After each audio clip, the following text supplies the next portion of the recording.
Kupanda kwa bei za mafuta nchini kumepokelewa kwa maoni tofauti kutoka kwa wadau mbalimbali, huku wauzaji wa nishati wakikiri kuwa ongezeko hilo limetokana na mzozo unaoendelea Mashariki ya Kati.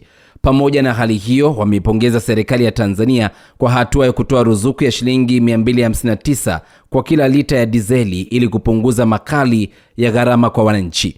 Meneja wa nchi wa Mansuri Industries Limited Dr. Sajadi Habibi Ray amesema uamuzi huo wa serikali chini ya Rais Samia Suluhu Hassan umechangia kudhibiti athari kwa sekta za usafirishaji na usafiri wa umma ambazo hutegemea zaidi dizeli. Ameeleza kuwa Tanzania imeendelea kuwa miongoni mwa nchi zenye unafuu wa mafuta katika ukanda wa Afrika Mashariki licha ya presha ya soko la dunia, huku mfumo wa kutangaza bei kila Jumatano ya kwanza ya mwezi ukifanya nchi kuwa kiashiria muhimu cha mwenendo wa bei katika ukanda huo. Aidha, amewataka Watanzania kuendelea kuiunga mkono serikali wakati ikiendelea kutafuta njia za kupunguza athari za ongezeko hilo, huku wafanyabiashara wakiahidi kuendelea kushirikiana na serikali kuhakikisha huduma za mafuta zinapatikana kwa utaratibu mzuri na bila upendeleo. Kwa mujibu wa bei mpya za Mei 2026 zilizotangazwa na EWURA, petroli Dar es Salaam itauzwa kwa shilingi 4115 kwa lita, dizeli shilingi 4248